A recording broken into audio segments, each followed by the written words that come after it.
Good everyone. Mazezoke here speaking to us. So for this afternoon, I want to look at the comment Buhari made yesterday, where Buhari said, I am surprised that Boko Haram still exists. Invariably meaning, I am surprised that people still die in Nigeria while I still remain the president. Abaribe today, Wednesday, said, resign, Buhari, resign if you have failed and if you cannot secure the people you govern. The Senate's minority leader, Senator Abaribe, has demanded for the resignation of President Muhammadu Buhari over the worsening security situation in the country.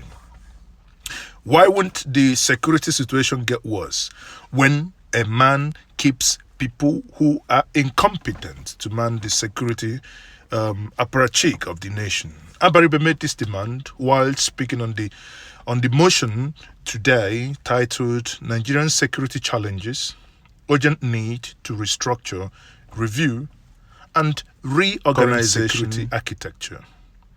According to Abaribe,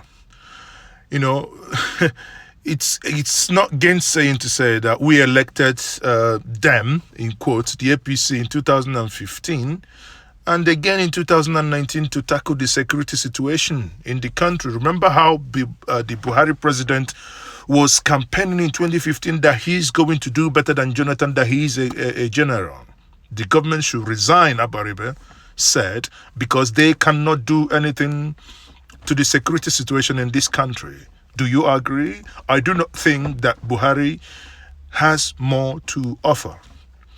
There is an Igbo proverb that says, Obambada bakate egwu boike, mani ihe ọmụtara na egwu agwụgo. That means when the masquerade of Obambada dances and gives people the backside, that means whatever he has learnt in the spirit world of the ancestor, whatever dance he learnt is finished. Now, let us go back to what Buhari said yesterday. As Buhari is surprised that Boko Haram terrorists are still existing.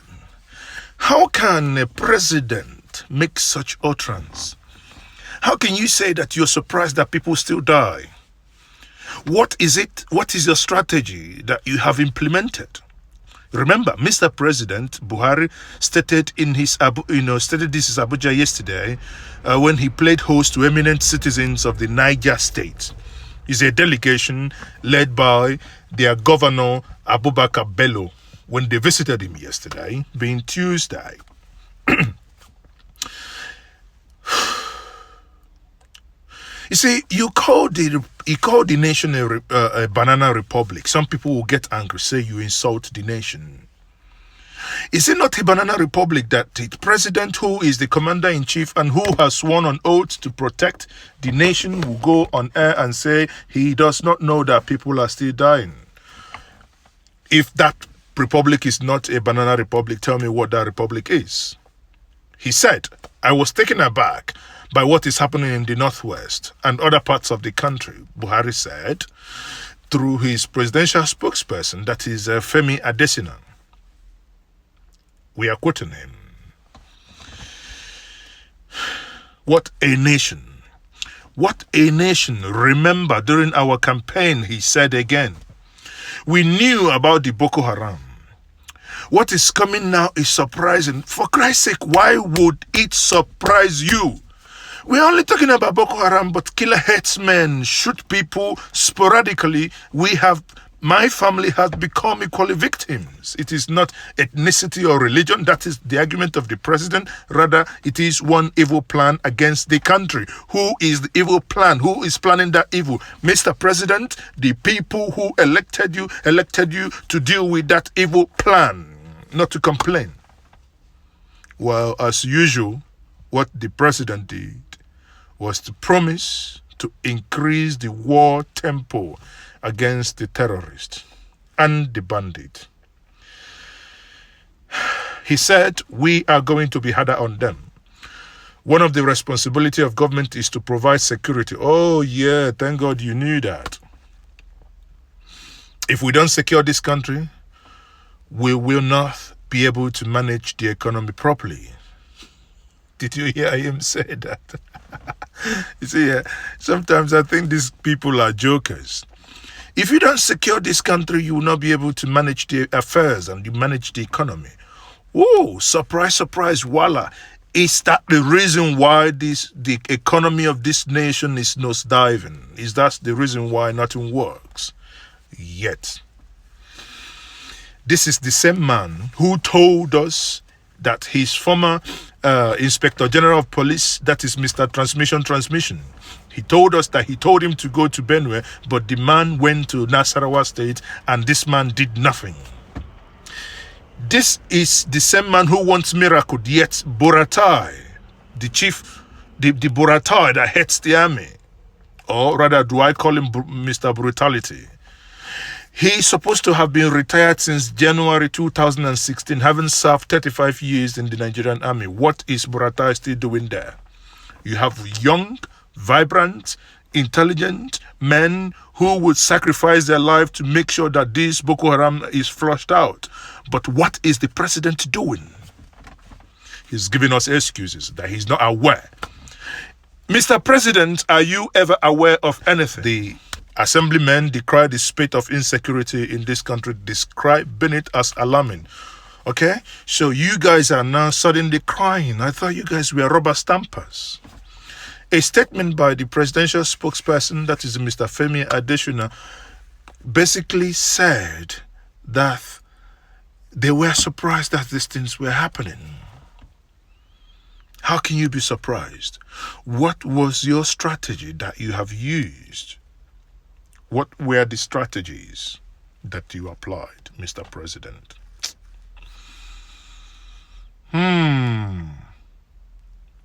Though the statement also agreed that the onslaught of the bandits had affected agricultural output in some part of this nation, despite favorable weather for farming. They basically said that many farmers were attacked, forcing others to stay away. So Nigerians, what it means, this is January. The dry season is here upon us. The green areas is very, very minimal. Expect more herdsmen attack. Expect more killings because your government have no strategy to protect you. The only thing that they do is to advise Nigerians to take interest in agriculture. How can you take interest, in agriculture where your life is not guaranteed? How does that happen? How? Yes, a nation that is diverse can basically protect its people, but you cannot. If you have, there was a farm in Enugu that was raised down, I can't remember, I think I read it in Punch newspaper, where about 17 million naira worth of rice was damaged. In Buhari's argument, he's actually saying that the discovery of oil and gas reserve in Lake Chad Basin or Lake Chad Basin, Benue, through Bida, as well as some part of Bauchi and Gombe, will help in boosting current efforts to strengthening the Nigerian economy. Mazezoke will say, damn the oil. So nations that do not have oil have no sense? It's the oil what has taken our thinking faculties and jam-packed them and squeezed them out. I am visibly angry because when a man that you have elected to take care of security is telling you that he doesn't know what is happening, then that must get everybody angry. If you're not getting angry, I don't know what to say. I don't know what to say. Because it comes to what I have consistently said. We are tired of this nation. We are tired of this contraption. Please, it's not by force to be together. If some people like and they want to chop off their hands and their limbs and their whatever they want to chop off, let them go ahead and have a free day.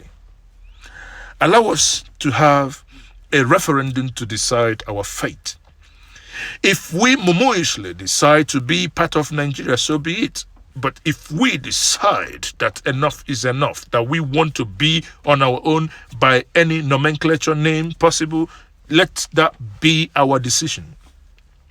Please do not bring your do not messy for us and tell us that some part of this nation are landlocked. Oh, bring it on. We know a lot of African nations that are landlocked, yet they survive.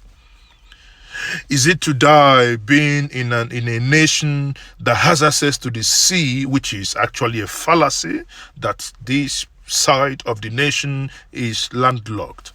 Which one is better? To die in a landlocked nation, to protect yourself in a landlocked nation, or to die in a nation that has access to the sea? Damn the sea.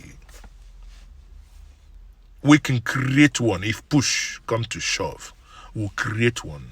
It is a fallacy that this side is landlocked. It is a fallacy because we are not. But if that is the case, for argument's sake, without conceding, for argument's sake, let us assume that yes, we are landlocked, and so what? I would rather be alive in a landlocked place, isolate myself, than to die in an open, bigger market. Yet, I cannot guarantee my safety. Mr. Buhari, it is time, like the great Senator Abaribe said, it is time you hands off and resign, because you have failed, Mr. President. You have failed to provide security. That is the principle and the primary reason why any government is elected. Yes, the people of the South never voted you. But democracy, Nigeriana, you won. You appear incompetent enough to provide basic security of life and properties. If those that governed today made this argument in 2014 and 2015 and kicked Jonathan out, please, let same logic be applied. And Buhari, pack your load. Enough is enough. Thank you, guys.